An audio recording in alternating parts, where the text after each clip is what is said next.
Hey, everybody. What is going on, comic book familia? We are back. Last week we had Livio Ramondelli, and today we have another special guest. Before I introduce him, this is Triple G Comics. So, how's it going, Peter? Not bad at all, mate. Not bad. Looking forward to this one. This one's going to be an interesting one, I think. Quite excited. Yeah, I was speaking to our guest at WonderCon really quick, and I asked him if he wanted to do an interview. And I think he suggested you want to do like a full length interview or, at home, basically. I said, that's a better idea. But I was going to interview him for about 2 minutes, and then that was it. Do a quick clip. But this way we get to really delve into this comic book writer. So yeah, we'll put him through his paces, Efren. Won't we? His paces. Give him the hard questions. Yeah. Without much further ado, here he is. David Pepose. How's it going, David? Thank you guys so much for having me on the show. I'm so excited to catch up with you after WonderCon. And ask me the hard questions. I'm in the hot seat. I'm excited to talk all things Space Ghost and more with you guys today. Yeah. We always say this, David. Efren loves to drop all of these big conventions like WonderCon, and we're stuck over here in the UK. Do you know what I mean? We get conventions that sell fudge and not a lot else. No comics and stuff. So I'm always jealous of your big cons. Well, listen, I'm jealous of your fudge. So I'll send you some. Yeah.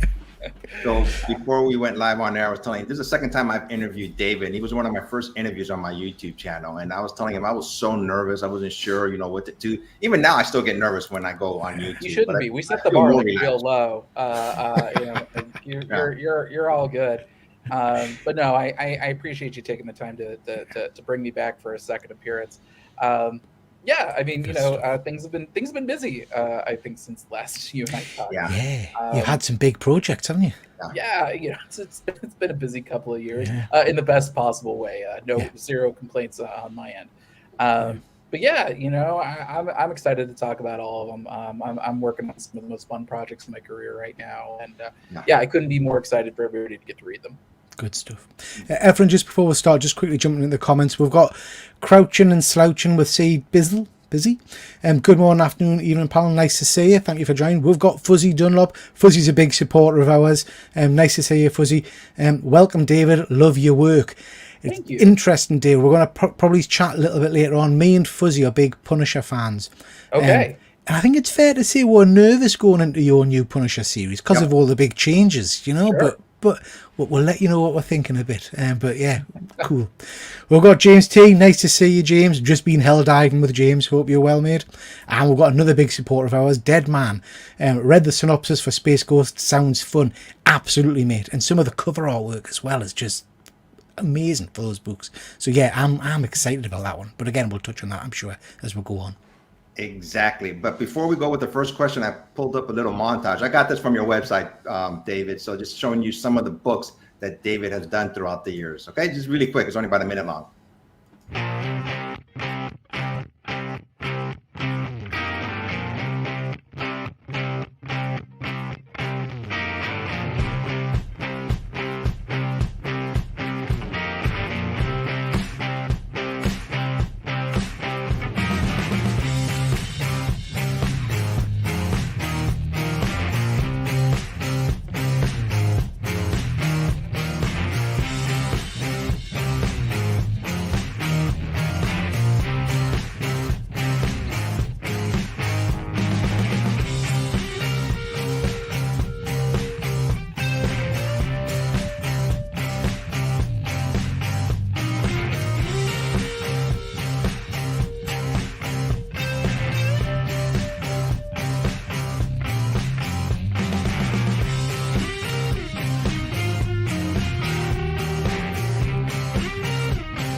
There you go.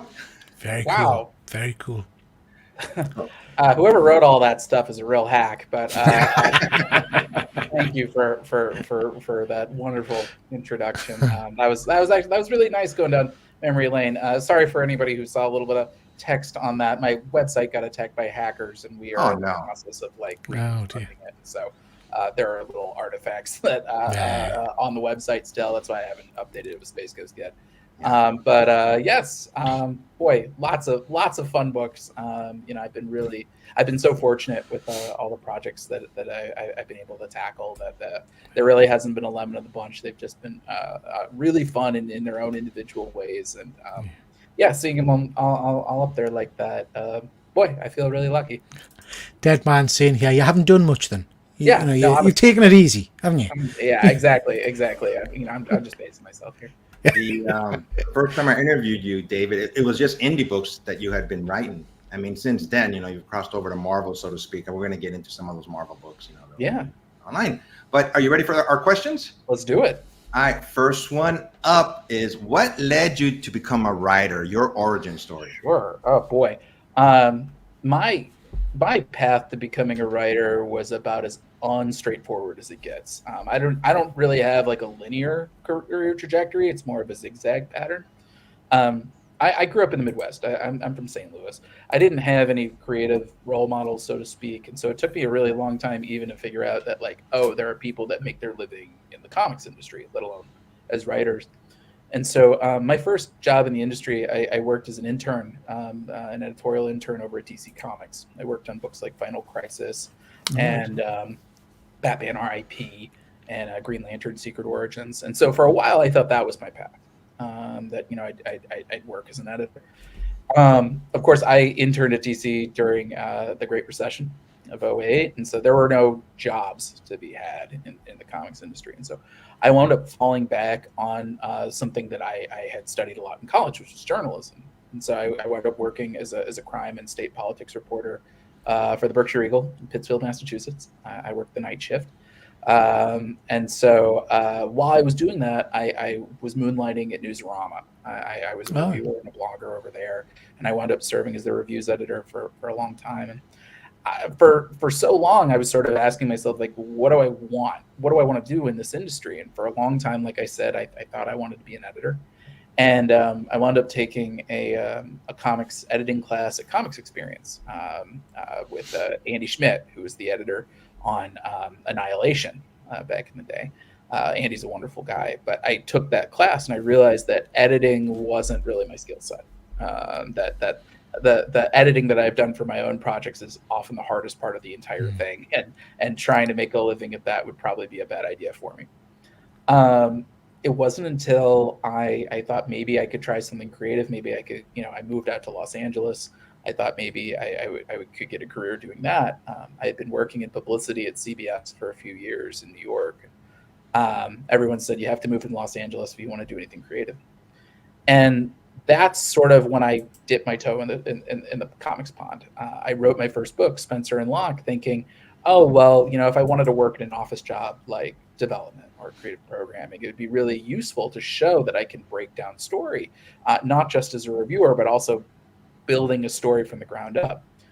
And it wasn't until I had my first Hollywood assistant job, which I was terrible at, and my first book came out and I started getting really good reviews for it, that's when the light bulb finally went off, that I was putting the cart way in front of the horse, that if people liked what I was doing as a comic book writer, maybe I could actually do that. And so, it was one of those things. I sort of dipped my toe in the deep end of the pool enough times that I tripped and fell in, and fell into really what's like my astronaut job. It took me so long to even give myself permission to try this. And when I did, I thought it was just as a lark. But yeah, it's been the hardest but most fulfilling job I've ever had. And I feel like it's the first job that I've ever done that I feel like I could be good at. Right. And so, it's been a real whirlwind, but it's been the best job of my life. Fantastic. It's lovely to hear someone that's genuinely enjoying the work they do, and I think that shows in the page as well. I think if you enjoy what you're doing, the reader gets that as well, I hope the enthusiasm is contagious, because I get up every day and I still kind of pinch myself that I get to do this and the kinds of projects and opportunities that I've afforded. Nobody's more grateful than I am, and I hope it shows through on the page. As a fan, I think Peter and I are both grateful that you're writing. So, good storylines. Yep. Yeah. Just to see, we've got C4 Darkmane in. Nice to see you, bud. Fuzzy's put a few questions, a few comments in about Crime Report. And interestingly, Fuzzy, that leads on to a next question. Yes. Yeah. So when I was doing a little bit of research, I did spot that you'd been a crime reporter for a while. Tell us a little bit, because is that as exciting as it sounds, or was it boring? Well, it's not. It's not like a police procedural on TV. Yeah. As a reporter, I mean, you have your moments where things are really cool. Like you're just, it's usually when the story is kind of starting to unfold, and you're like, okay, like I'm learning more and more stuff. And then there's also a lot of hurry up and wait. I worked at a newspaper called the Berkshire Eagle in Pittsfield, Massachusetts. And for those who don't have their Massachusetts geography, it's as far west in Massachusetts as you can go before hitting New York State. Okay. And so it's kind of, I'd say about equidistant between Albany and Springfield, Massachusetts, Albany, New York. And so what was so interesting about that place is that for those who aren't familiar with the Berkshires, there are a lot of wealthy Northeasterners who have vacation homes in that neck of the woods, a lot of ski resorts and things like that, and like the theater scene, in Beckett, I believe, and Mass Mocha, and things like that. But on top of that, sort of that wealth, there's also kind of crushing poverty, and sometimes within just a few blocks of each other. Yeah. A lot of locals. It used to be the headquarters of General Electric, and then General Electric left, and there was kind of an economic black hole that kind of, or a void or a vacuum, I should say, that really kind of, as when I was there, people were still kind of struggling with that. Yeah. And so that was really a really interesting dichotomy to be kind of operating within. The Berkshires was also kind of almost like a finishing school for certain gangs, where like there was less heat than say Albany or Springfield or Boston. Yeah. And so there was a lot of that going on as well. And so, yeah, I mean, every night I'd call up all the police departments and I'd get a sense of like what's going on. And sometimes that's, that's gang violence. Sometimes that's farm violence. There was a case about like some llamas that were killed, and that, went on for a while.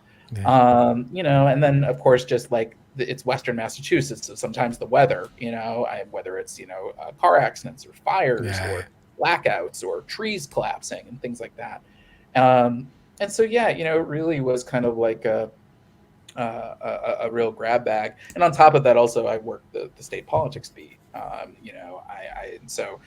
Figuring out kind of what happens on that side of the state that's so far away from Boston proper, and how easy it is for people in the Berkshires to be forgotten by people. Yeah. And so, I wouldn't say that I necessarily brought a lot of, there's not a lot of specifics from my reporting that I brought to the comics page, but I think reporting in general was a really good boot camp for me, because you're not afraid of a deadline. You're not afraid of a blank page. In particular, it taught me how to write modularly. And by that, I mean, you only have a limited amount of space, whether you're writing an article or you're writing a comic. And you have to kind of lay out your information in a certain way, in a certain order. And as you're writing it, at least for me, I'm like, oh, I got a really good quote, or I got a really good scene, but, I'm burying it. It's way too late, or it's coming a little early. So, you got to lop off the beginning and end, and you kind of have to move it around in the script and then write a new transition for it. And that was a skill I picked up as a reporter. And also, I think you have to kind of be resourceful in terms of like, where do you find your stories? You can't just say, well, I got nothing.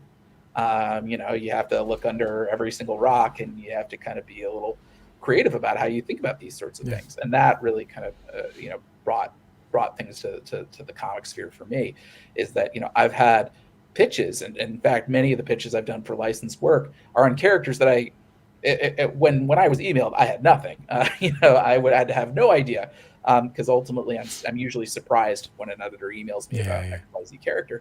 And so you have to really kind of think in your feet and be like, okay, what stands out about this character to me? What is there something emotional and engaging that I can do? So you have to really think on your feet. But yeah, I think working as a journalist, and I will say working as a journalist in Newsarama, very helpful in terms of me kind of figuring out my toolbox creatively. I won't say. I feel like sometimes there's a little bit of misconception where people think, "Oh, he worked as a reviewer and he got some sort of secret handshake, and now he works in comics." Actually, that is exactly the opposite of my approach. If anything, I think a lot of editors thought that I couldn't do the work. That they were like, "Oh, if he could do the work, he would have done the work already, rather than being a reviewer." And so I did have a couple editors saying, "You're going to have to work twice as hard." Yeah, prove yourself that you can do this. Yeah. And so, good enough's not going to be good enough. Yeah. And I've really taken that to heart. Why would I get up every day if I don't want to deliver my best possible work? Absolutely. That's something that really kind of pushes me every single day. But yeah, I've been out of journalism in some capacity for years now, and yet I still wake up and I still kind of identify mentally that way. Yeah. So yeah, you can take the boy out of the newsroom, but you can't take the newsroom out of the boy. Yeah, very cool, very cool. Must have been a very interesting time. Yeah. Thank you. Any comments, Peter, or should we go on to the No, nothing at the moment, mate. Okay, so here's a next question. Has anyone influenced you as a writer? I mean, I'm assuming you grew up reading comic books, correct? Yeah, I'm a third generation comics fan, actually. Oh, wow. My mother grew up reading comics, and my grandfather, he was a comics fan, and Nice. it's sort of the big tragedy in the family is that he passed when I was very young, and so my grandmother, not knowing the worth of any of these books, threw out all of his old comics, and I could have gone to college on that. Yeah. But yeah, I'm a third generation fan. My first comic was Amazing Spider-Man 346, Spider-Man versus Venom, fighting through the city before they wind up on the island, and it just made me a lifer. So yeah, I'm pretty well steeped in all of this. Comics were my first love, and continue to be. So there's a lot of influences. Devin Grayson. Her work on Batman Gotham Knights is kind of, I think, like the Rosetta Stone of everything I've ever written. Just a really nice balance of action, but also emotion and character work. That's something I'm always kind of striving for. Other people, let's see. Jeff Johns, I love the concept work that he does, the way that he always kind of leans into the central concept of a character and tries to wring out some characterization out of that metaphor.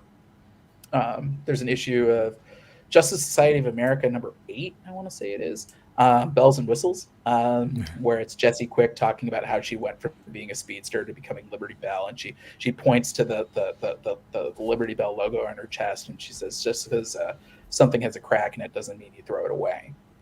And obviously the fact that I'm still talking about it, very, very influential book on me.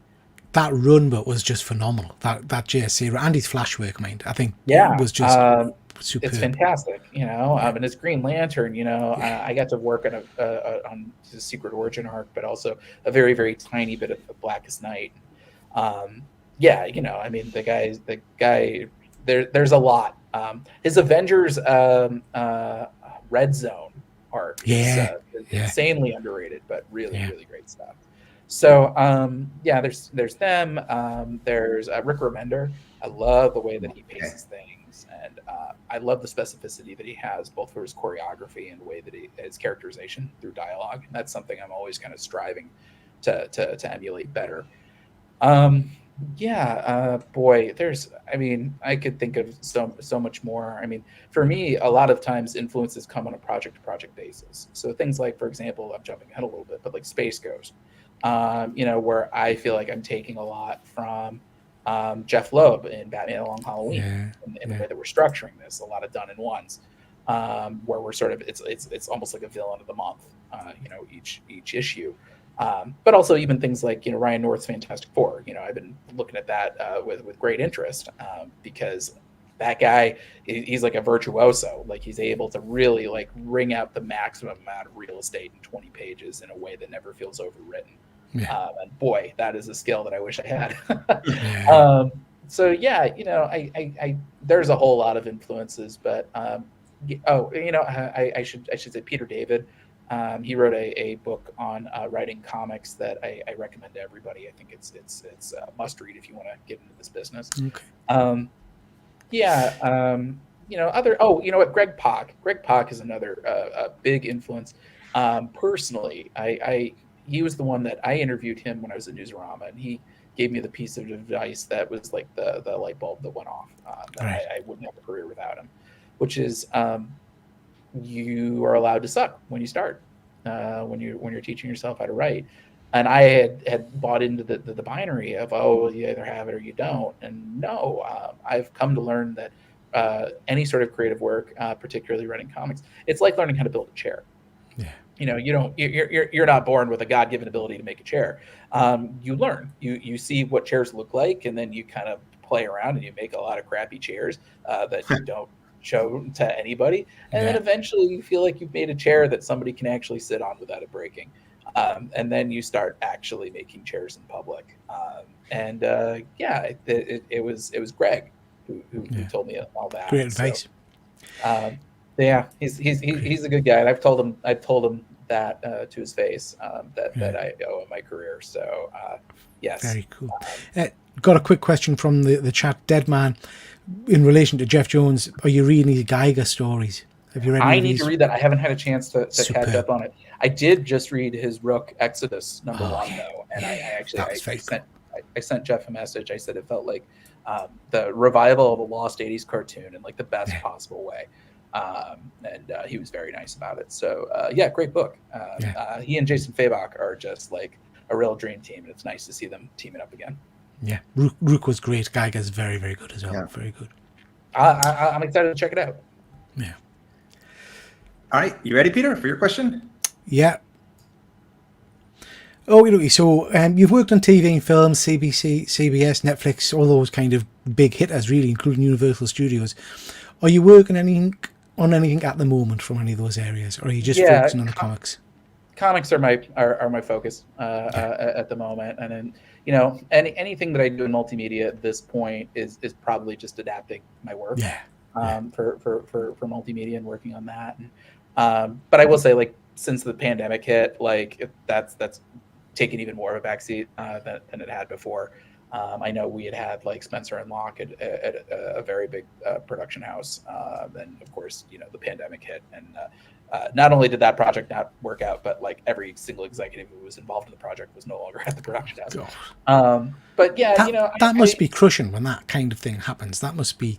I don't feel so bad just because it was an act of God. It's one of those things you just can't account for a pandemic. So it happens, and I know that living out here in Los Angeles, it's a weird market right now. Nobody's really buying anything, so I can't kick myself too hard for not bucking the trend in that regard. But yeah, I feel like. While it'd be really cool to do something in the film and television side of things, and I've worked sort of behind the scenes in various capacities.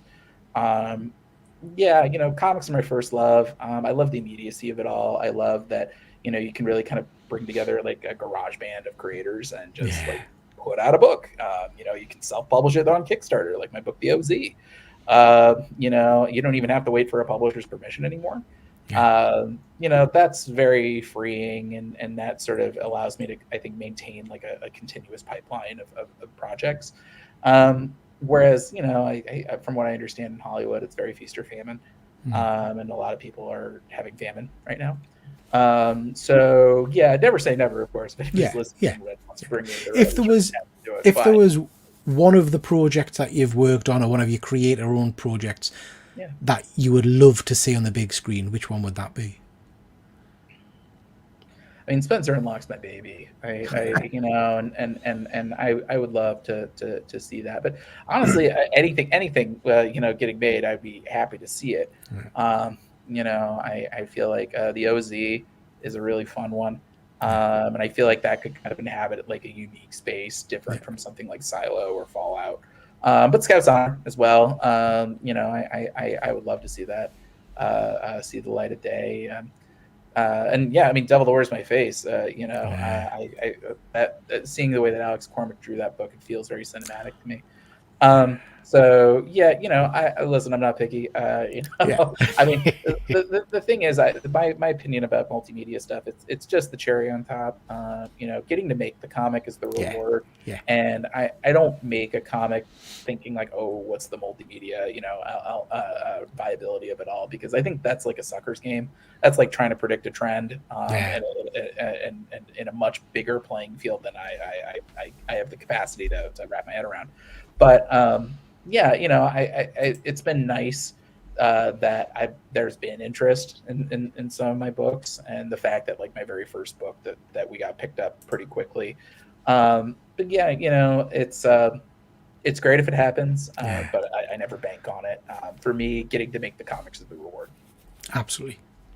I was about to say that if any studios are watching this video later on or right now, I recommend a book that you're writing about a devil as a Netflix series. That would be a great storyline. And then Peter can talk about it, but he has another channel where he talks about scary movies. So Yeah. We're good friends with Alex Cormack as well, so he's done a lot on my channel, and I've met him a number of times. He's a fantastic guy. So I mean, we'll talk about The Devil That Wears My Face in a bit, because that is friggin' phenomenal. I love that book. One of my favorites. Yep. Book of the year almost for me. I think there's a few really good books this year, but that's very much at the top tier for me. Excellent. I agree 100%. Yep. Yeah. Any comments, Peter? Should we go on to the next question? We've got Kenneth here. Nice to see you, Kenneth. Always a pleasure to see you, bud. And Deadman saying issue 6 of Devil My Face is out on the 8th of May. Do you know if that's still correct? As far as I'm aware, let me I'll just double check Previews World real quick. But I believe that is the case as of like a couple days ago. It is a couple of weeks since we've read it. Yeah. So, according to Diamond, it's still out on the 8th. Yeah, so good stuff. If it's not, torch and pitchforks. All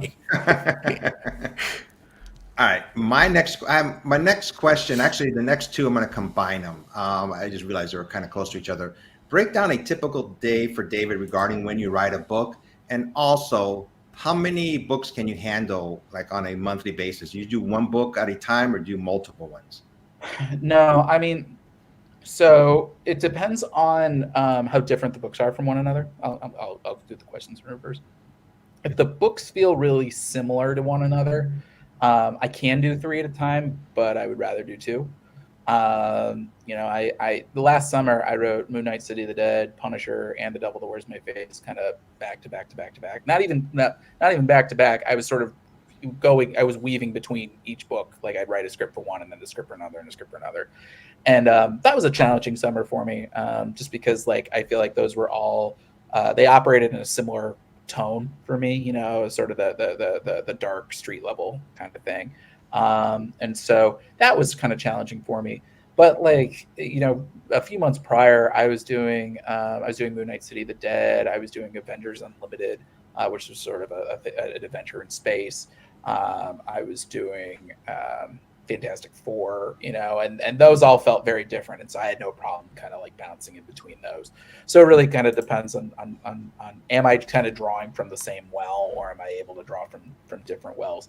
Like I'm working on 2 different projects right now that feel pretty different from one another. And so it's like, it's nice to bounce between those. If anything, I do one project to give me a breathing room for the other one. And so, it's able to do that. As far as a typical day goes, boy, I don't really have typical days, and maybe that's to my detriment. But I tend to go to the gym in the mornings. I usually go Monday, Wednesday, Friday. I get up, I check my email. I try to do any admin work that's coming in, especially because my editors are all on the East Coast. I'm on the West Coast, so I'm usually sort of catching up to what they're doing. Beyond that, it kind of depends on where on a project that I'm in, but usually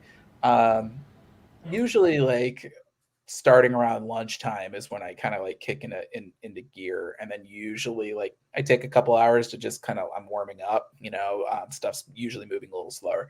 Usually like round 2 or so is like when things kind of really kick in. And then I usually kind of, depending on if I have like podcasts or anything to promote, or if they have any signings, or just like real world stuff that I got to do. Usually, I'm writing from like 6 to 8 usually pretty unbroken. And it depends where in the project that I'm in. When it comes to something like the outline of a book, that's usually the most intensive part of the project process. That can take me anywhere from like a month to 2 months, where I'm just kind of like whittling away at it, just figuring out like, okay, what are the action sequences here? Like, what's the structure of this storyline going to be? What's the emotional beats? How is each issue going to kind of stand apart? And then once that's done and I've sort of paced it all out with a beat sheet, usually once I've finished the outline, it can take me about a week to do a script. And so I'll usually take a day or two to panel everything out. That's usually the easier part for me. And then the dialogue, usually I can, depending on if there's captions or not. If there's captions, my pace is about 4 or 5 pages a day. If there's no captions, I can usually hit 6 to 8 pages a day. And then, I do it all over again. And there's a degree of juggling with all that. And there's a degree of, I try to push my books pretty hard as far as promoting them, because I know my artists are too busy to do that. And so I kind of have to be the face of it, and promote their work. And so, that's kind of my usual day to day. I mean, I don't really take days off. I tend to, usually on Fridays, I kind of try to unplug just to kind of give myself a breather. But, there are many, many, many weeks that I don't really know what day it is, because, today is Tuesday. It is Tuesday according to my laptop. But, I worked all weekend, so it certainly feels like a Thursday to me. But it is. There's no real typical day. It's just trying to make sure that you put as much time as you can to kind of get your butt in the chair. Yeah. And sometimes, sometimes I just, I work on the couch, with my fiance and my dog. And other days I really got to hunker down and I go upstairs in my office and I'm like, I'm not coming out for 6 hours. And it's just, that's the unglamorous life of a comics writer. Well, thank you for taking time from your day to go on with us. Oh, and this is part of the job. Yeah. And Peter, at 2:00, that's when he starts, ramping it up. So we won't have you that much longer. Yeah. No, you're all good. Yeah. We ready for the next one, Peter? Next question? Yeah, sure, mate. Yeah. So you've done an awful lot of creator-owned work. Yeah. Spencer&Locke and Locke. Tell me a little bit, because it's a really different concept, isn't it? It's an interesting book. Yeah. So tell me where this came from. My very first book, Spencer&Locke. The elevator pitch is, what if Calvin and Hobbes grew up in Sin City? It's about a hard-boiled detective Locke who's investigating the murder of his childhood sweetheart, and his partner is his 7-foot-tall imaginary Blue Panther, Spencer. That came about. Like I said, it's my very first comic my first full-length comic that I had written. I had written a whole bunch of like shorts that will never see the light of day, just to like kind of train myself up. But that book came about. I'd been listening to a lot of mashup music, like 9 Inch Nails meets Call Me Maybe, like stuff like that. And I was thinking, what if somebody did that for a comic? And so Frank Miller, actually, of course, you're talking about creators that influenced me. And of course, I left out the most influential one of all. Frank Miller was the first writer that made me as a kid realize that real writers made these things. It was Daredevil, The Man Without Fear. I read it probably a little too young, but I loved that book. Him and John Romita Jr. And I've been lucky enough to tell them both that book like changed my life. So I had been thinking I would love to do something as an homage to the classic old school Frank Miller. And I was thinking to myself, what's like the weirdest thing that I could throw up against Frank Miller and it still makes sense? And so I was thinking about a lot of different ideas, but a lot of them kind of felt like shock value for shock value's sake, which is not really a good way to. That'll get your foot in the door. That doesn't really build like engagement with anybody. And so it was when I thought about Calvin and Hobbes that the light bulb went off, and I immediately was hit with this image of this like beat up cop, all bandaged up, grinning in the rain, and he's holding a stuffed animal. And I was thinking, like, what's that guy's home life like? What was his upbringing? What possesses like a grown man to like cling to this like symbol of his childhood so desperately. And that was what turned into Spencer and Locke. It's of course it's a police, it's a buddy cop, action mystery, but it's also like this psychological drama, character piece about this kid who grew up in such a traumatic and abusive home life that like he had to invent his own best friend to make it out alive. And I'm still so proud of that book. I can see some of the rough edges. I can see like the scrappiness of a first time creator in those books.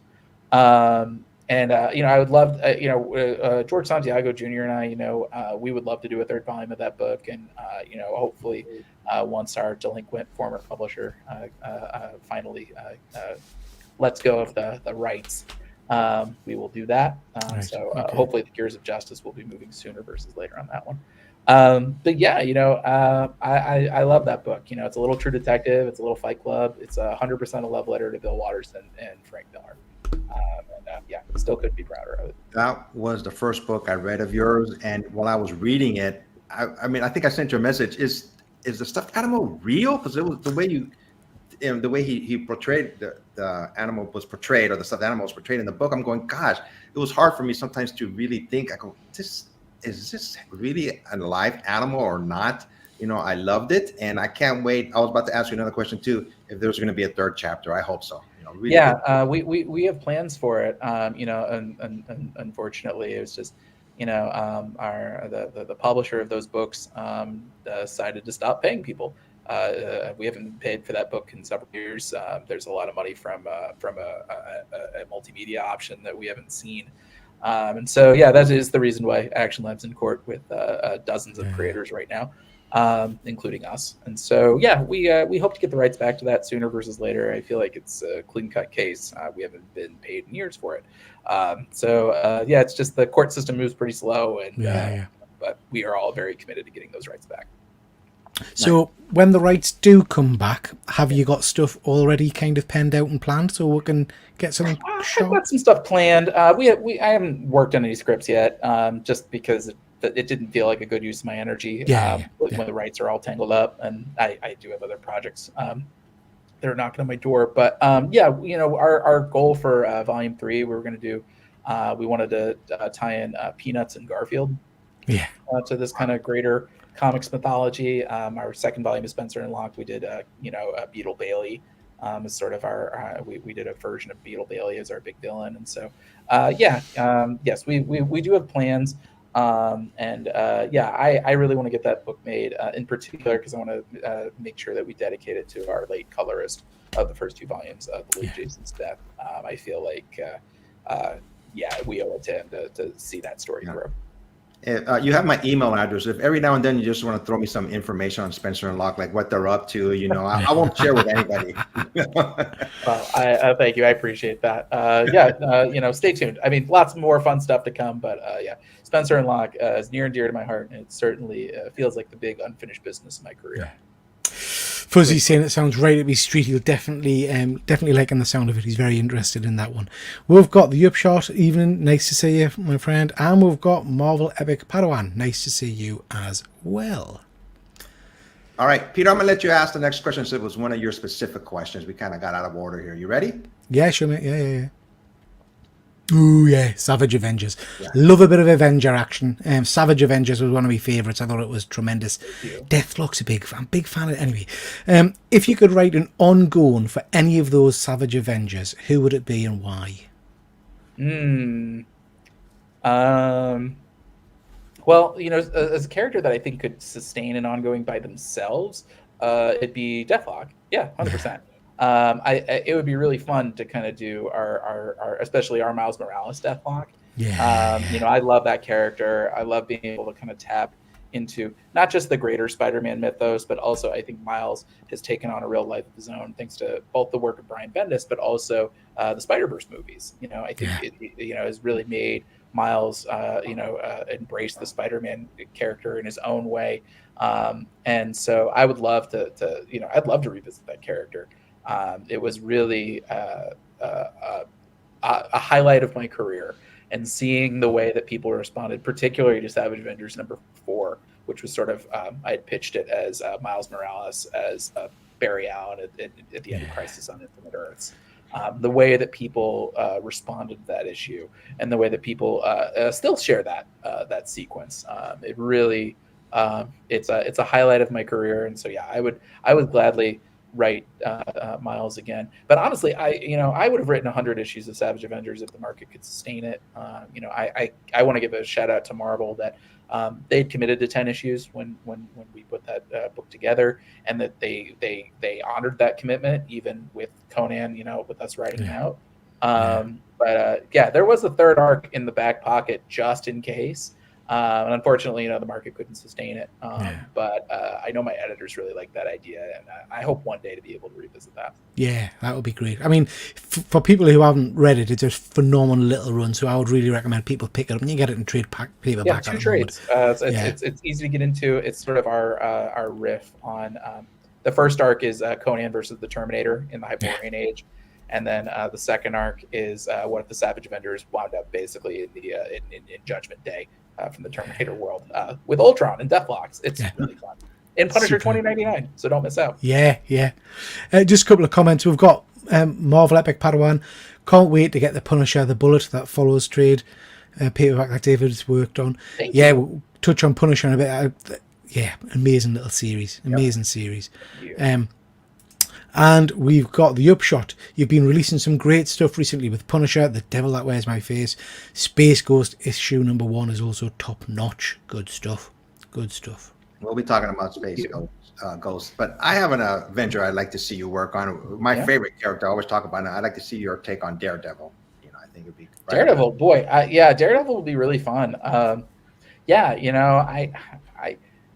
Again, I don't know what I would do with him, but he'd be really fun. I mean, Saladin Ahmed is doing great work on the character, and I especially want to give a shout out to my friend Erica Schultz, who has been doing really great work with Elektra, and in her new series with Elektra, will also be having a character very near and dear to my heart, the brand new Punisher Joe Garrison, who will be making his sophomore appearance in that series. So check that out for sure. I'm just looking through the questions, Efren. I don't think we've actually got a specific question for the Punisher, so now feels like a good time to jump in on that particular topic. I think I'm going to be honest with you, David. I think it's fair to say that I was a little nervous going into the Punisher, because you're taking a massive. I've got a question.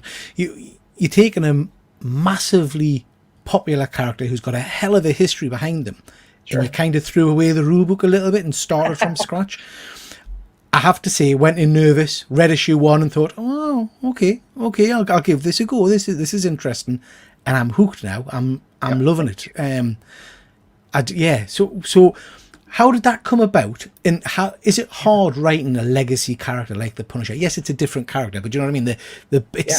The background's still there, isn't it? Yes, the answer to that is yes. Yeah. And I don't even think so much it's a legacy character, because the thing I love most about Savage Avengers is that they were all legacy characters, with the exception of like Cloak and Dagger. They were all legacy characters to some extent. And I guess Conan.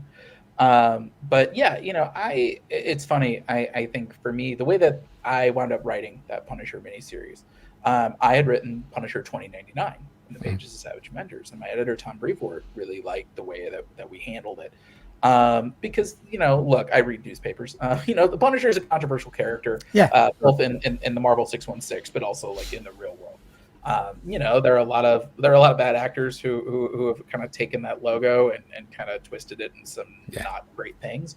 But also there's a lot of questions about just like a skull symbol being the symbol of extrajudicial vigilantism. And like you see law enforcement or you see the military with it, and it brings up a lot of polarizing questions. Yeah. And so Tom really liked the way that I kind of just leaned into the action elements of it all, and was really kind of able to sidestep a lot of that third rail of politics with Punisher 2099. And so he said, hey, listen, we want to do a new Punisher, and we thought you might be a good fit for it. And so that was the most challenging assignment of my entire career, bar none. because it's not just a legacy character, but like I said, it's a character that is so controversial in the real world, and that no matter where you are in the political spectrum, everybody has a very strong opinion about the Punisher and what they think a Punisher story should be and where they think a Punisher story should go, and they're often in diametrically opposed positions to one another. Fandom is not a monolith in general, but Punisher fandom is certainly not a monolith. Yeah. And so the thing that I really wanted to bring to the character is, we had referred to him as like the Danny Ketch to Frank's Johnny Blaze when we announced the book. But I looked a lot at Robbie Ray's that Ghost Rider, where he kind of carved out his own unique niche as like the muscle car Ghost Rider versus like the motorcycle Ghost Riders. And so for me, that was kind of the initial kernel of the idea was, okay, we're going to make this like the Gun Fu Punisher, the guy who like, it's all about the choreography. We looked at things like what ACO did on Midnighter. We looked at things like what Damian Scott did on Batgirl. His Batgirl run is kind of inspiration. And Dave Wachter did a magnificent job bringing all that to life. But yeah, we also kind of saw this as an opportunity because it was a clean slate. Like, we can introduce a Punisher that still feels like a Punisher book, but also like maybe we can sidestep all those landmines and still like tell a story that kind of like evokes all the strengths of the Punisher without any of the baggage that is accumulated. And so some of the things we talked about, like how do we put the Punisher in a little bit of a higher shelf in terms of the real world? And so for me, the way that I circled that square was I pitched Joe Garrison as like the John Wick of S.H.I.E.L.D. In that, like, you can't enlist in S.H.I.E.L.D. in the real world, and also like the amount of training that Joe had as the Gravedigger of S.H.I.E.L.D., like that puts someone on a very high shelf. But also kind of giving him this exotic S.H.I.E.L.D. weaponry meant that like we could heighten all the action sequences. We could introduce some fun new wrinkles that felt very organic to this character. But also like you can't walk into a Walmart and pick any of this stuff up. And so I was really pleased with how that miniseries came together. And that was actually probably the other tricky part about that storyline was when Tom approached me for it, he's like, okay, so we're looking to do all this stuff with this new Punisher. Also, we're doing it in 4 issues, because that was Marvel was putting out a lot of 4-issue minis at the time. And that was honestly the biggest challenge was just like, okay, like, how do we get like a satisfying character arc through done in one stories and kind of introduce Joe's origin story. And I think that was really the important part about this whole series for me. I'm glad I didn't forget about it, which is calling yourself the Punisher is a choice, both in the real world and the Marvel 616. And so rather than somebody kind of trying to take that name and using it lightly, the way that we pitch this is that Joe doesn't, he doesn't call himself the Punisher for up until the last issue. It's his shield, his ballistic vest, and his weapons belt. Like, it happens to look a little skull-like, and a bystander sees him, cut down a crime gang, and he says, "Oh my God, I think the guy has a skull in his chest." And the media runs with it. And so for the whole series, people are like, "Oh, you can't measure up as the Punisher." And Joe says, "I don't care what you call me. It's all misdirection. Whatever it takes for me to figure out who killed my family and who set me up." And by the end of it, it's sort of his trajectory. It's how does this one man's personal quest for vengeance kind of metastasize into something, a larger self-sustaining crusade against crime. And by the end, it's sort of that John Wick moment of everybody's been calling me the Punisher, and I'm starting to think they're right. And so that was something that Tom and I we really put heads together for a long time on that. But I'm really happy with how that came together, and all credit goes to Dave Wachter, my co-creator on that book, the co-creator of Joe Garrison.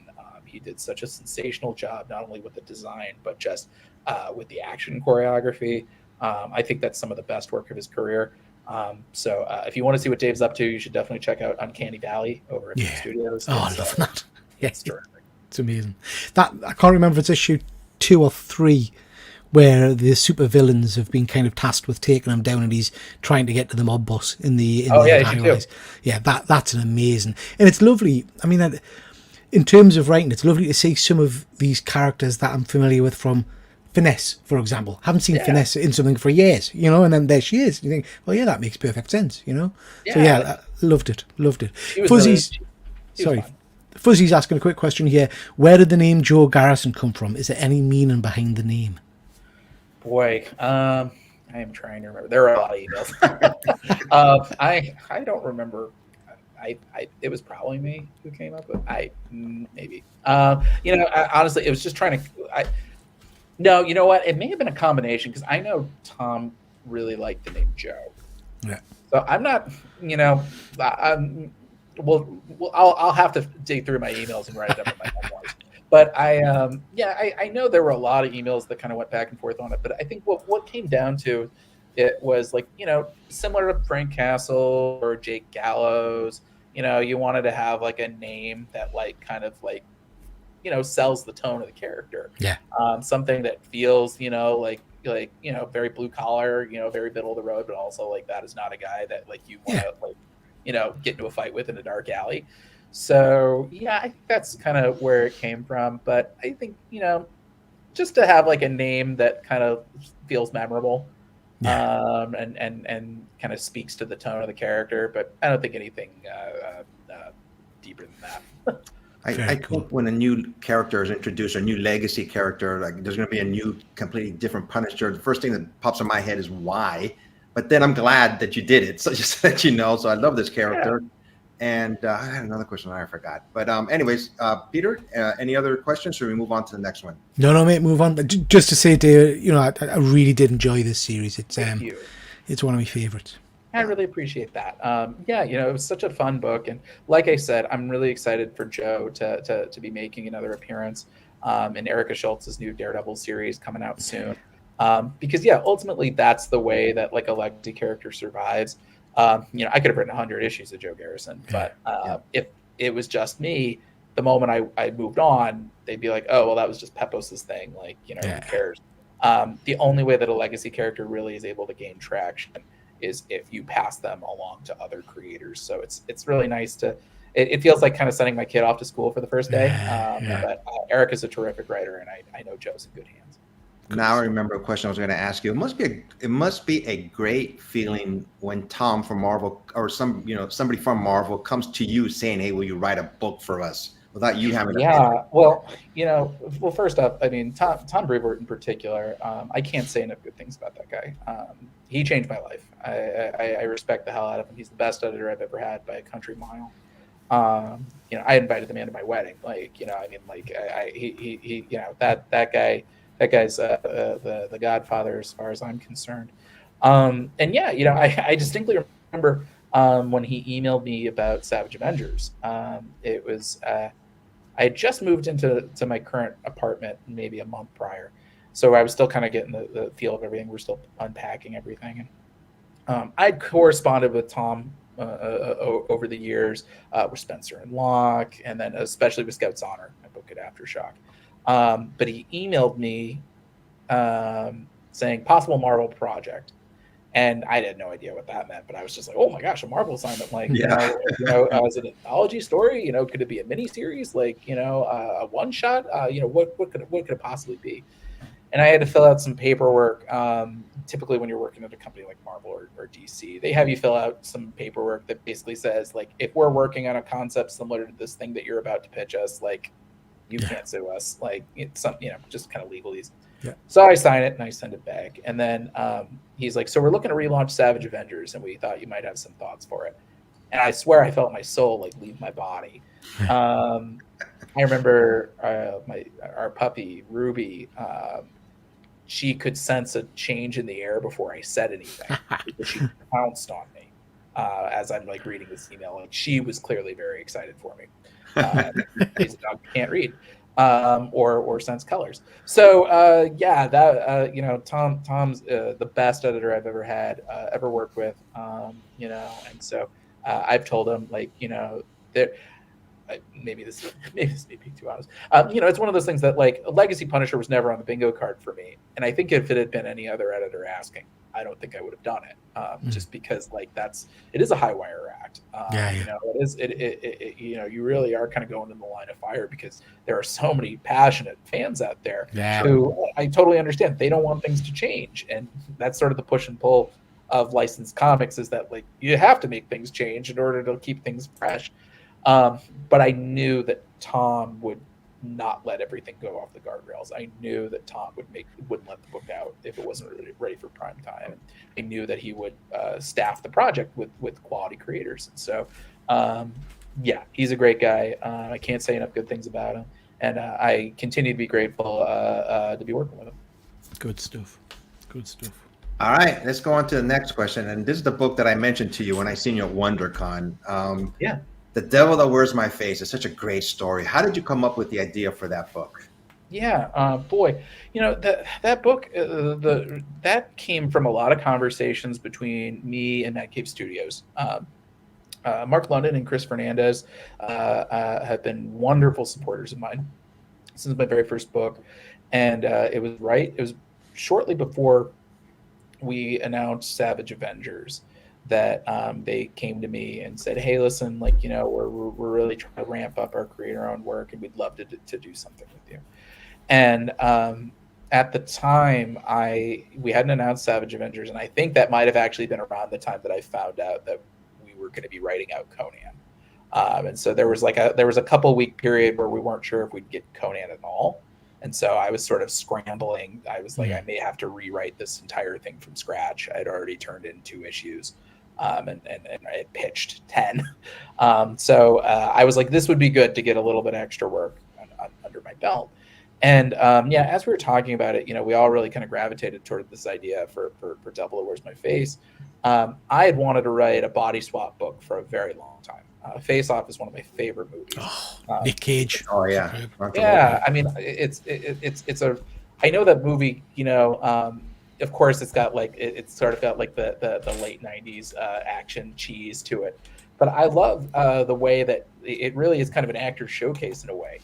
Seeing John Travolta playing Nicolas Cage, like, that's really cool to me. You're able to kind of really lay down some characterization and then flip it on its ear because you have to swap bodies with it. And it's kind of nice to figure out, like, how do these character archetypes, like, how do they survive when they're in vastly different contexts? And I'd also wanted to do something with horror. You know, I had never written a horror book before. I think I'd written a horror short in the Nightmare Theater horror anthology. And I guess I'd written something that was a little horror, like in Cthulhu is Hard to Spell, Volume 3, The Master of Cthulhu. But I had never written like a full-length horror thing before, and so I was really excited to kind of be able to check 2 things off my box with this idea, or two boxes off my list.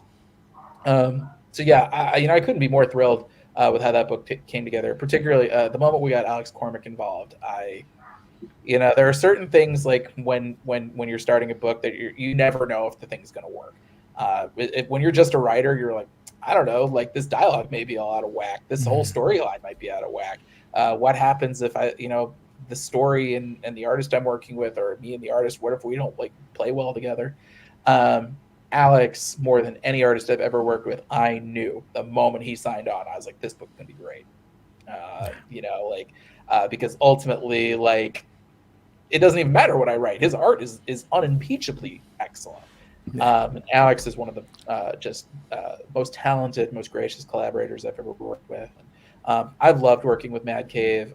They have been so supportive of my work, particularly Mark and Chris, and my editors, Mike Martz and Christina Harrington, who I had worked with on Scouts Honor. I've known Mike actually since I was in college.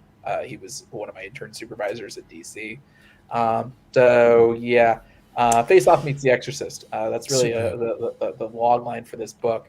And yes, I cannot wait for people to read issue 6 coming out May 8th. It really, there's a twist that nobody has spotted yet. I've left a few breadcrumbs in some of the earlier issues. Okay. This is a book that I'm a little bit obsessed with. So I kind of got on this because, like I say, Alex Cormack has been a friend of my YouTube channel for a while. He does my art show and draws live on air and stuff like that. And I've met him a few times. So I'll be honest with you, David. I picked this up because of Alex's work on it. Sure. Not necessarily anticipate. I'm a big horror fan anyway, Yeah. but not anticipating loving it as much as I do. I've become obsessed with it.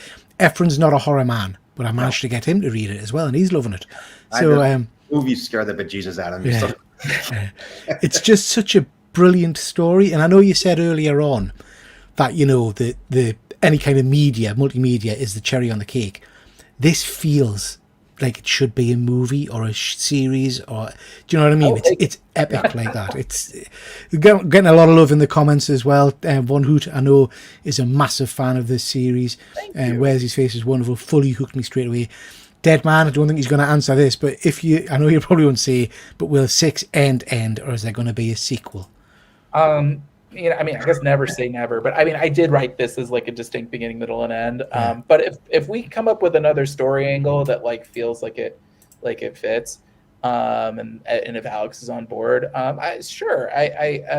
no, but there's no plans at the moment. But I don't know, maybe I'll write a sequel, like The Devil That Wears My Butt or something. I don't know. Never say never, but I think when you read issue 6, it does feel like a pretty distinct ending to me, but you know, things could be open-ended. Who knows? Never say never, I guess. I think I would just say massive congratulations on it, Dave, because it really is. I know I'm not blowing smoke up your backside. It really is a brilliant book, and I think for me this is going to be a one. We talk a lot on our channels, me and Efren, about how reading monthly comics is good, but I quite often like to just read a volume. So I cannot wait for this to come out in a nice trade paperback, nice hardback at some point, hopefully, and just sit on the shelf and keep referring back to, you know. It's that kind of book for me. Well, thank you. I do think, especially, I know that the last few issues, it was moved to a bi-monthly schedule, and I'm not quite sure why that was, but I assume there was some sort of numbers reason to do that. Or maybe there were other titles that needed to be promoted, but yeah, you know, I think when people read the whole thing from beginning to end, particularly after you read issue 6, I think you're going to want to reread the whole thing because, like I said, there's a twist in there that I think kind of turns like the series on its head a little bit. Oh, you've got us excited now. So yeah, and it's something that I think is very personal to me, and I think when you read it, you'll sort of figure out like that's the reason why I was able to write this book. And we've got one of our regular collaborators over on my horror channel, James Keegan. If this was made into a movie show, do you have any actors you'd like to see, and why is it Nicolas Cage? Because it's got to be Nicolas Cage. Boy, I don't know, because you know it's funny. I will say, like when we talked about Vieri, I was thinking a lot about Hamish Linklater, particularly his role in Midnight Mass. Yeah. Let me see. You know what? Hold on. I'm gonna do a quick check in my email to see if I may have written this down actually. Whilst you're checking, we've got Hoff Hobbies, who quite often comes in my videos as a massive Knight Rider fan. Would this chap ever consider writing a Knight Rider comic? Would you do a TV series based? Oh boy. Yeah, I would certainly write something based on a TV show. I'll be honest. I probably missed the boat on Knight Rider. I'm probably a little young for it, so I don't know if I'd be like a good fit. But I tell every editor that I will listen that if they ever get the rights to Captain Planet and they don't call me, I'd be really upset with them. I've had a pitch in my back pocket for that for years, and would love like a long run to be able to tell those stories. But I do think that would require a little bit of a longer run that I don't know if any publishers like willing to give on Captain Planet. Okay. I will say to answer your question, let's see. I had talked about Hamish Linklater and Matthew Bomer. Right, yeah. And Elza Gonzalez from Ambulance. So yeah, those were that's what I had when I had talked with them. I'm trying to think who I said for Cardinal Pentecost. If you ever need I said John Malkovich for him. So that was in my initial character descriptions that I sent to Alex. But obviously, things have changed a bit since I sent those. So I'm sure there are tons of other amazing actors that I haven't thought of yet. But I know I'd also mentioned like Jason Momoa, like, you know, so I don't know. There's a lot of cool actors out there, and 9 times out of 10, most fans have better fan casting for my books than I do anyway. Malkovich would be interesting. That would be very cool. That'd be cool. Yeah. I was going to say, if you ever need to back, you know, cameo actors, you could have me and Peter. You know, I could dress up as a priest. I'm old enough to look like a priest now, so you know, just throwing it out there. You know, so. So this question almost comes with we were talking about Alex Cormack, Peter. Yeah, so I guess that's the interesting thing for me is this relationship between artist and writer, and how much you communicate during the process. And you've mentioned there that you gave him some kind of potentially some actor references or ideas of base, and how much do you influence the art style? I communicate with my artists a lot, probably more than they want me to. For me, it's always a conversation. It's always kind of going back and forth. You know, I tend to write my scripts pretty Spartan. You know, like, you know, I've seen Tom King scripts and they're not far off from kind of where I'm at. You know, every once in a blue moon, like, you know, if there's some like core reference that I did throw in there, I'll throw in a few links. But I write pretty tight with the panel directions. I consider paneling to be like water skiing, where if I like take a long time, like I'm gonna sink. I just got to get through it. And so for me, I tend to talk with my artists usually during the layout stage, you know, if I can, just to get a sense of I know I cram in a lot of story into my books, and so like I don't put it on a page without kind of thinking in my head like, okay, how will we stack this? Like it's not enough to just say, okay, you know, panels 1 through 5. Like I need to imagine in my head like, what's the biggest panel going to be, you know, and how are we going to give room for that big panel with all the other panels around it? And so I tend to, you know, my artist and I, you know, we tend to go back and forth in the layout stage. And then I try, once we're done with the layout stage, to kind of like back off, unless it's like kind of a spot thing, you know, it's like, oh, hey, can we like tweak this guy's, you know, expression, or like, hey, there's like a little element that like we'd like to set up, like any way we could throw that in there somewhere. And then, you know, hopefully during inks, like, you know, it's got to be real bad. You know, it's there's got to be a huge oversight that like we have to, you know. But yeah, you know, I tend to try to talk with my artists about it. You know, I consider myself pretty hands-on with stuff. And I find that yeah, you know, I mean, and it's always an ongoing process, you know, depending on like what project you're working on and which artist you're working on with, because some artists like they don't want it, and that's totally fine. That's absolutely their prerogative, you know, because like this should feel like their book too. And sometimes I triage stuff through my editors where I'm just like, hey, listen, like gut check me if you don't agree with any of this, like feel free to toss it, you know, but if there's anything you do agree with, then you can pass it along. And yeah, and I do the same thing with, you know, with our colorists, you know. Mike Martz was the one that really impressed upon me that a book lives and dies based on its colors. You know, because you know, a book lives and dies based on the art, but you know, a bad colorist will, or not a bad colorist, if the colors aren't a right fit, it will kill your book. It will kill the art. So you know, so I'm always trying to keep a really strong eye on that. And I even took a class with Chris Sotomayor on coloring, so I could kind of get a better sense of all that. So yeah, I tend to talk with my artists pretty a lot. Like Alex and I were in very close contact for Devil That Wears My Face. Like he and I we're talking about every single page, every single character design, and it was kind of fun. And he's a very gracious guy, and I'm glad he didn't throttle me over this. Like, you know, he would send me like a couple like possible faces for character designs, and then of course I would look at it on my computer, and I'd look at it on Photoshop and be like, hey, what do you think if we use like the nose from this character on this character? And Alex was a good sport about it, and I think he liked what we wound up going with. But yeah, you know, it is of course on a project to project basis. And I will say, like, you know, sometimes you have to also leave yourself open to like what's the flavor your collaborators are going to bring to the book. Because I can tell you, especially my work at Marvel, Tom Brevoort is so good at casting books. I've been very fortunate in any way. And, when I wrote the books, I didn't expect like Carlos Magno or Marcelo Ferreira or Dave Wachter. But seeing what they brought to the thing, I was like, oh, I'm in really good hands here. And there's very little that needs, needs adjusting.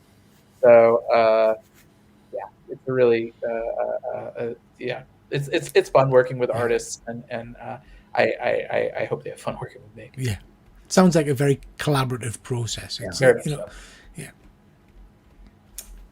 Okay, next question.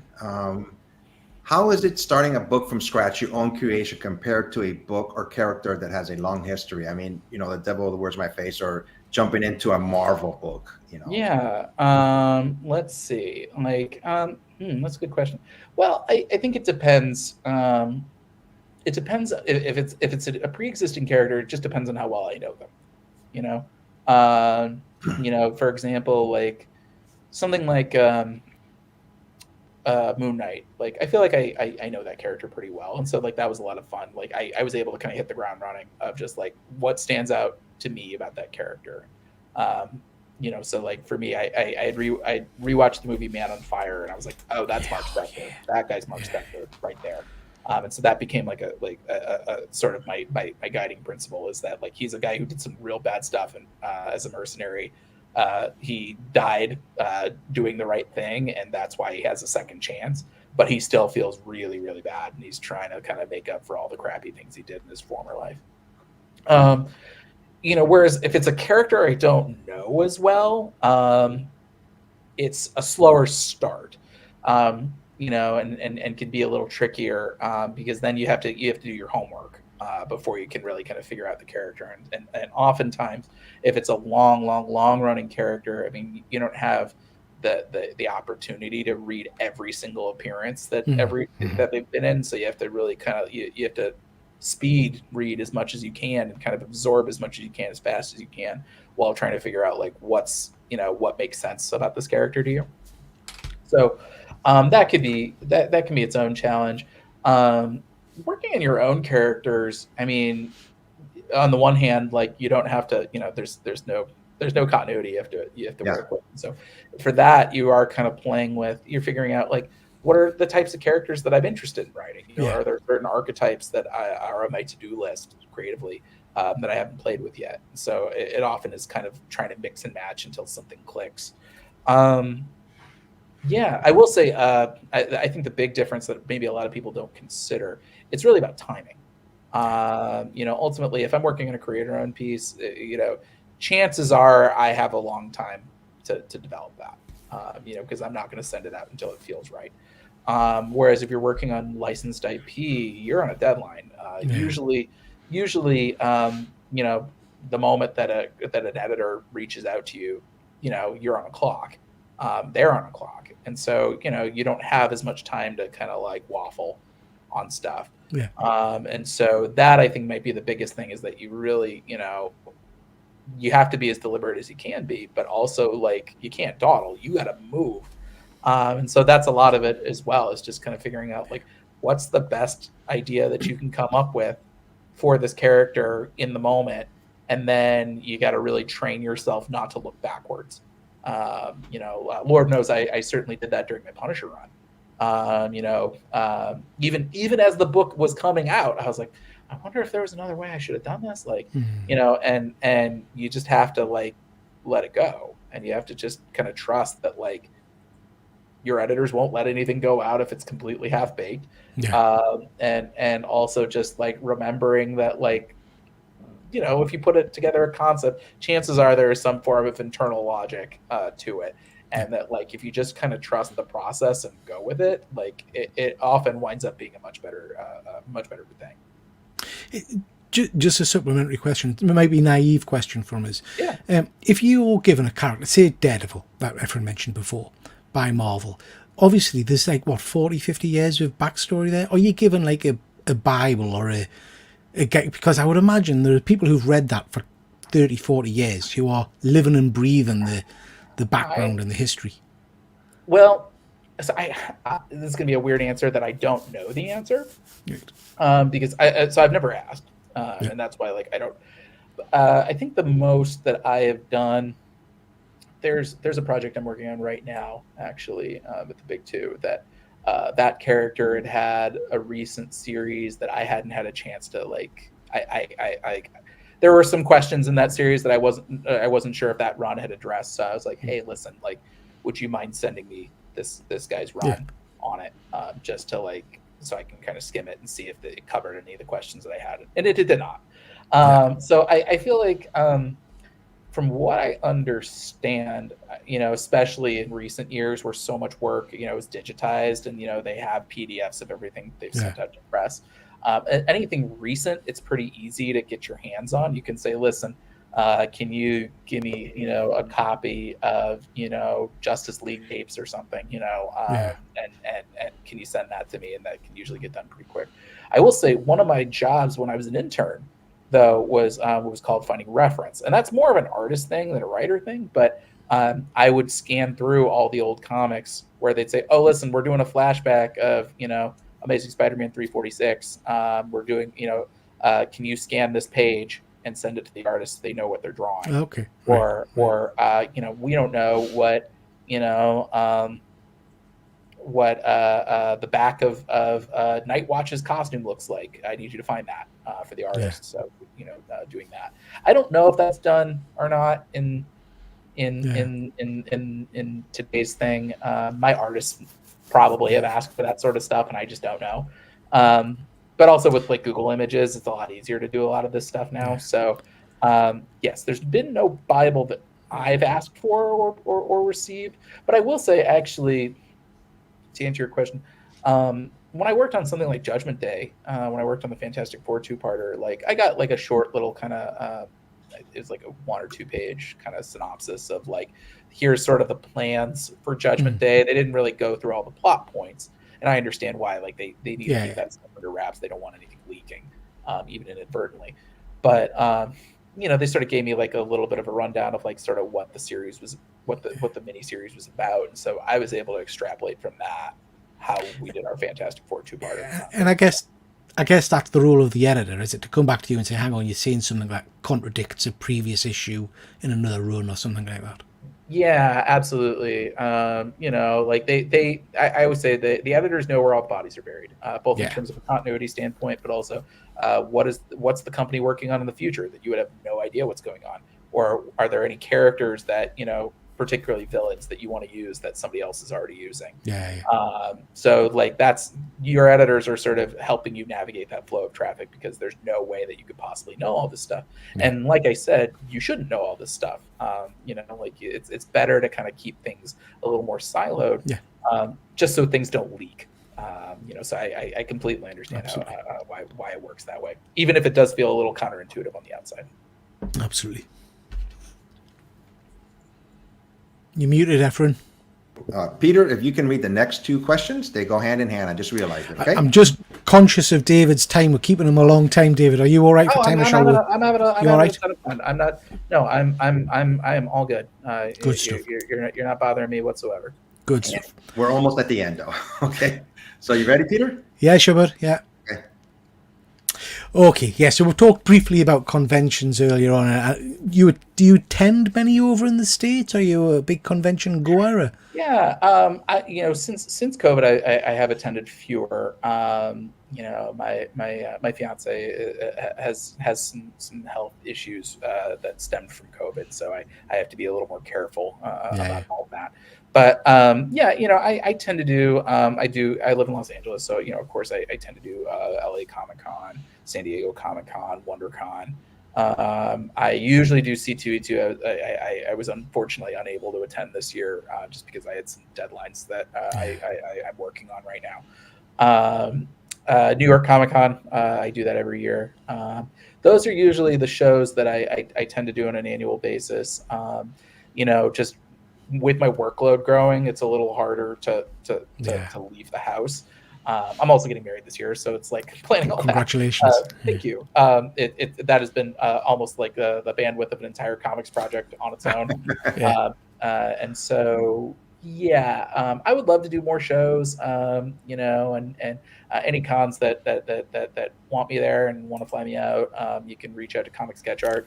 My reps over there, they'll be happy to get me in Yeah. rotation with you. Would love to get you over to a UK con. Any of that on Yeah, the high? I was planning on doing Thought Bubble before the Oh yes, pandemic. come to Thought Bubble. And I would love to do that someday. It's challenging. I spoil a little bit of a personal side for me is that when my fiance got COVID, she got a blood clot in her leg over it, and so she's got to be very careful about long distance flying. And it would feel like such a waste for me to go to the UK and not bring her with me. So it's something though we talk about at regular because I would love to go to Thought Bubble and I would love to show her the UK.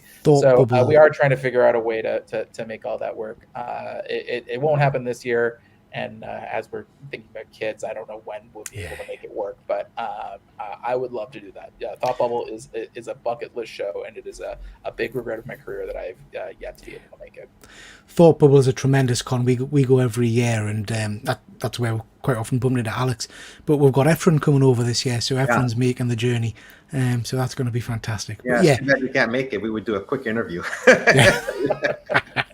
And Von Hooter's confirm and come to Thought Bubble because it's a. I was explaining to Efren, it's a very different feel of a convention. I mean, ask Alex. It's lower in key, but it's very much about the artists and the writers rather than selling comics or selling product. Do you know what I mean? Yeah. It's a great little con. Great con. Thank you. Cheers, Efren. Next question. What comics are you currently reading? Boy, there's a lot. On the Marvel side of things, what Jed is doing on Moon Knight is spectacular, and I continue to be grateful that he was so gracious letting me play in his sandbox with City of the Dead. Ryan North on Fantastic Four, Steve Orlando on Scarlet Witch, particularly Scarlet Witch and Quicksilver, which I think is an amazing series. What else am I reading? You read Avengers Twilight? I'm sorry. Yeah, of course. That's been really fun. Chip's doing great work on that. I'm really liking what he's doing on Batman as well. I just read Rat City, basically Spawn 2099 that Erica Schultz is doing. It's fantastic. Beneath the Trees that where nobody sees is great. Yes.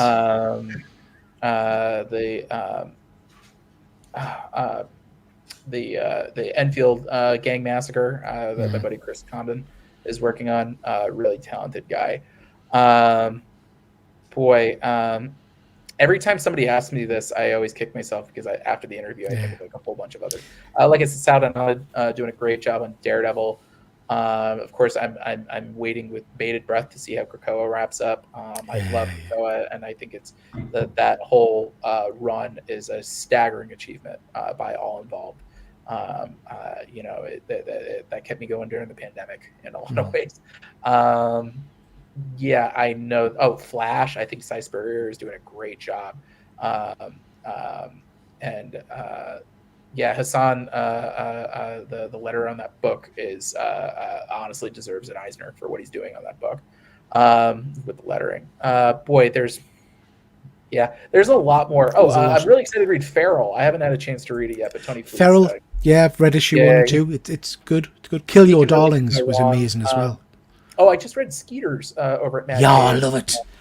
I read the first issue. Skeeters is fun.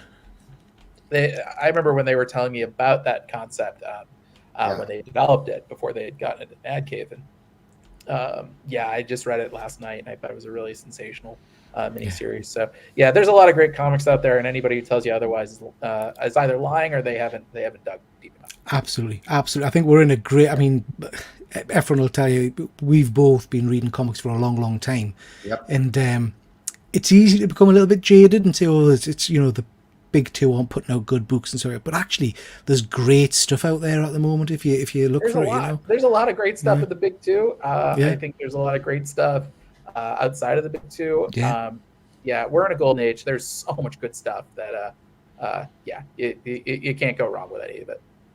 And I can't not mention Daniel Warren Johnson's work on Transformers. That is amazing. It's really great. Yeah, so many good books to read. But we're at the end, and Peter, are you ready for the last question to ask? Yeah. All right. I know, Dave, I don't know how much you can talk about this, but we're going to ask. Yeah, so Space Ghost, that's out this week. And I have to be honest, I'm not, as a UK guy, I'm not as familiar with Space Ghost. I remember watching him on as a chat show host kind of thing. You're the perfect person to read this book then, because I feel like Space Ghost for a lot of people is a blank slate. He's a character who for me it seems like a very easy sell. It's almost like, what if Batman fought crime in the Star Wars universe? It's really, he is kind of the perfect superhero in so many ways, because he has that amazing Alex Toth design. He's got this amazing array of powers with his power bands and his Inviso-Belt and his Phantom Cruiser and his base on the Ghost Planet. And he's got this amazing trio of sidekicks, Jan and Jace and their pet monkey Blip, who really serve as the point of view characters for our whole series, sort of like Kitty Pryde was for the X-Men 2 generations ago. They're sort of like Dick Grayson and Babs Gordon by way of Lex and Tim from Jurassic Park. And then this amazingly stacked bench of villains, like a bench of villains that's every bit as iconic as Batman and Spider-Man. Okay. Zorak and Brak and Metalis and Creature King and the Widow and Moltar and the Council of Doom. There are a lot of big two characters that would like a rogues gallery this stacked. And so for me, it's about, there's a lot of people who only know Space Ghost as a talk show host. Yeah. And so Dynamite and Warner Brothers, when we were discussing this series, we were all in immediate agreement that we wanted to reclaim those superheroic roots and kind of reintroduce him to a brand new generation. So this is very much kind of an epic sci-fi superhero story in the vein of Batman: The Long Halloween, sort of this big sweeping kind of world tour of villains told through a series of done-in-one adventures. But it's also a found family story. This is the story about how this lone cosmic vigilante winds up crossing paths with these two teenage orphans and winds up rescuing them from space pirates and eventually training them to become his sidekicks, and then eventually his partners, and then eventually kind of like this found family in their own right.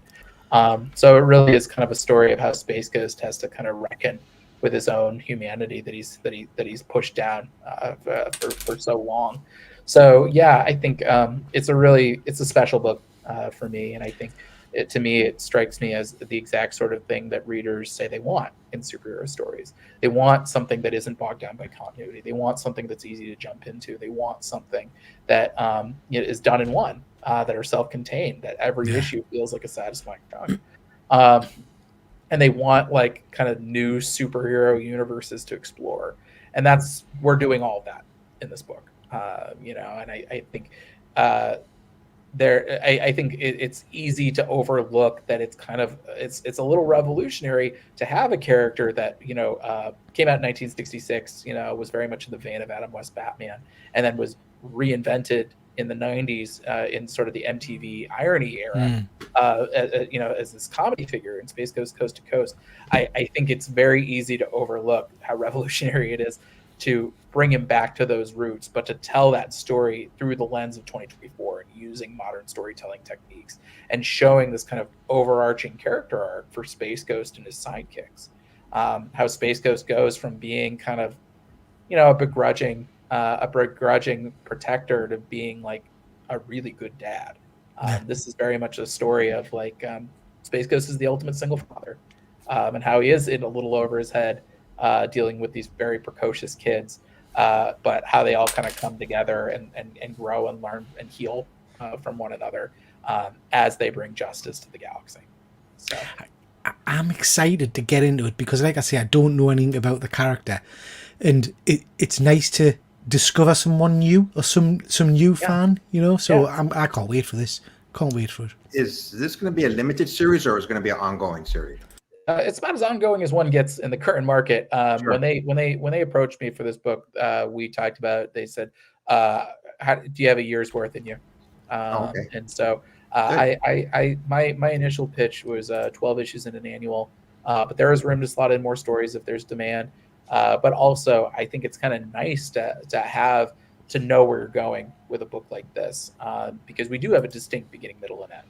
I want to make sure that when people finish our series, that they do feel like there was a satisfying character arc for all the characters involved. But that said, we're working really hard to fit in as much stuff from the Space Ghost universe as possible, because like I said, he's got an amazing amount of great villains.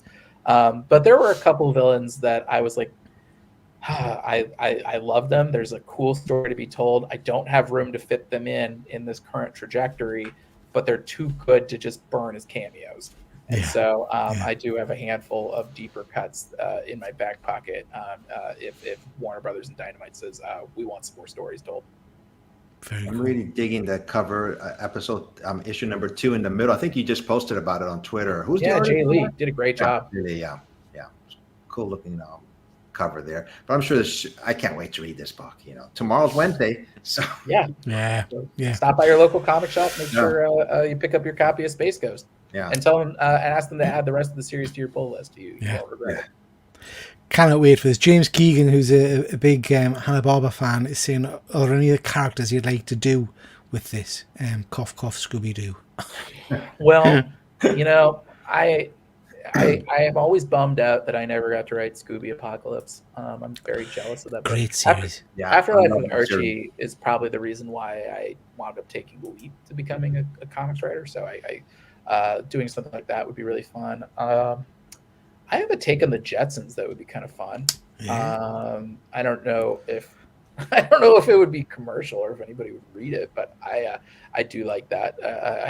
I've had an idea for the Jetsons in my back pocket for a really long time, and I'm sure there's other ones that I'm thinking about, but like what comics you're reading, I will only remember them after the interview. Yeah. Deadman's just asking here, the animated series only lasted a year. Did these characters all come from that, or have there been previous comic series? We're drawing primarily from the 1966 cartoon, but we do have a few references to the 81 revival in Space Stars as well.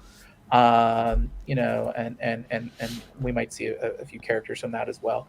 As far as the comic series, though, you don't have to watch any of the cartoons for this book to make any sense. We did all the homework for you, so you don't have to. We will introduce anything you need. Everything else, just enjoy the ride. I think beyond that, you don't need to read any of the comics. This is brand new continuity. I felt like both from a pragmatic and an ethical and a legal standpoint, it was better to kind of just go from a clean break. It didn't feel right to try to crib from like the 2005 Joe Kelly continuity or what Jeff Parker and Doc Shanner, the separate continuity they did for Future Quest. I just felt like rather than people being like, how does this connect to another comic? This is just a brand new comic. Brand new continuity, brand new jumping on point. The only thing you need is to read issue 1. I think beyond that, it was also just like legally. I'm not sure legally I could have done that. It is a separate publisher. It's DC versus Dynamite. So I don't even think legally I could have done that. So yes, brand new jumping on point. But yes, we are drawing from the 66 cartoon as well as the 81 revival. So a great jumping on point for new readers like myself who've not really encountered Space Ghost before. Yes. We've got a lot of love in the chat here for people wanting you to do a Samurai Pizza Cats comic. I don't think I've ever heard of Samurai Pizza Cats. Sure. That all sounds pretty good. Although I am a dog person, so I don't know if I'm the guy for that one. But if they ever wanted to do like a riff on like the Samurai Pizza Cats, like I don't know, like some sort of Teenage Mutant Ninja Turtles, I guess. Like I would certainly. That sounds like an interesting concept. That would be a fun thing to work on. If there's anybody that's working on a comic like that, just give me a call. So issue 1 of Space Ghost out tomorrow. Please do go check that out. It looks amazing. I cannot wait to read it. Like I say, I love discovering new characters that I'm going to fall in love with. So looking forward to that one. Thank you. Yeah, I believe we're at the end. Or if there's anything else you want to talk about, Peter, that you can. And if you can't, you can tell us after we stop recording. Peter and I would like to know what you're working on. If you can't tell anybody else, So. I'm trying to think. Let's see. Yeah, I mean, Space Ghost is kind of my big swing for 2024. Sure. And then, like I said, The Devil Who Wears My Face wraps up the following week on May 8th. Those are the things I can talk about for now. I'm working on another Big Two project right now that we're kind of in the early days on. I'm scripting the first issue right now. And I've got another creator-owned thing that we're negotiating with a publisher right now that I'm hoping we will get the paperwork signed on that shortly. And that will hopefully come out either later this year, maybe early next year, depending on kind of what the publisher's timing is. Yeah, that's kind of what I got on my. And the return of my Kickstarter, the OZ, which we will be returning that to Kickstarter pretty soon. I just want to give Space Ghost a little bit of time to find its legs. I don't want to have one book cannibalize the other, which is why we pushed back that third Kickstarter. But Ruben Rojas is doing an amazing job on that, and he's almost done actually with that whole third issue. So honestly, I didn't mind giving him a little bit more time to get things done. So yes, stay tuned for that one because I will be shouting that Kickstarter from the rooftops. I love the OZ, Occupied Zone. When I first read it, I was like, oh my gosh, this is so good. And then there's this one character that shows up. You don't think he'd still be around, Peter. I don't know if you read the OZ. I've not read the OZ, no. Oh, it's it has to do with Dorothy. She's the grandmother, right, of the main character, if I remember correctly. Yeah. So she goes back to Oz. I'm not going to spoil it for anybody, but this one character shows up. And you're going, wait, what? I just really like them. I'll spoil it. It's Toto. It's Toto. Yeah. I was like, dang. Yeah, that was a Toto was such a fun character. I wrote that book. Our previous dog passed from melanoma, and I was in the middle of writing that series while we were while she was doing treatment before she passed, and I remember distinctly that Toto was not supposed to survive past the third chapter of the book, and then we got our poor dog Holly's diagnosis, and I was like, nope, Toto lives. So yes, Toto's a very fun character in the book. And where can we get this, David? Is it on Kickstarter? Did you see, or is it? It'll be on Kickstarter. Yeah, we will have a third Kickstarter with catch up tiers, so you can catch up the whole series. I'm hoping to have that probably like July or August, maybe at this point. Although I am getting married around then, so it may be a little later. So we will see. But it is happening. Literally all I have to do is record a video for the Kickstarter. When you go live with your Kickstarter, do let we know. We'll not keep you as long as we have tonight, but we'll do if you're up for it, do a little catch up, and we can talk about the OZ and get people involved. That'd be great. Yeah. You did say you're going to be at San Diego Comic-Con this year, right? Yes, I will. Here he goes with his conventions again. I just wanted to let him know I'm going to say hi to him. So just please. I'll be signing at the Comic Sketch Art booth. So flag me down. Happy to catch up. Peter, send me your books. I'll have them sign them for you. Yeah. Deadman's just asking, how many issues are you up to with Space Ghost, or is it complete from your perspective? Yeah, I am about to turn in issue 5. I knock on wood, given my current pace, I should be done with that script either tomorrow or Thursday. Okay. So I'm up to issue 5, but I plotted the whole thing out. So. Barring maybe a little tweak here and there with some choreography, it's pretty set in stone. And Jonathan is keeping up at a Terminator's level of speed. So I just looked at a lettering pass for issue 3 yesterday. So we are very far ahead of schedule, farther along than I am on most books by the time issue 1 drops. So yes, we are on good pace. Good stuff. Nice. Good stuff. Peter, any more comments before we end this? No, just for me to say a massive thank you, David. Love your work. Really enjoyed chatting with you. It's been really interesting. I can't wait to read Space Ghost. Thank you so much for having me. Yeah, thank you very much, David. So, like I said, I'll say hi. I'm not rubbing it in, Peter, but I will say hi when I see you at Comic-Con. So we'll take a photo. We'll send it to you. Yeah, that's what they'll say. Ha. Yeah. All right, everybody. Until next time, hopefully we'll have more interviews down the road. Everybody, be safe. Take care. Go buy a comic book tomorrow, and if you buy just one, buy Space Ghost. All right. Take care, everybody.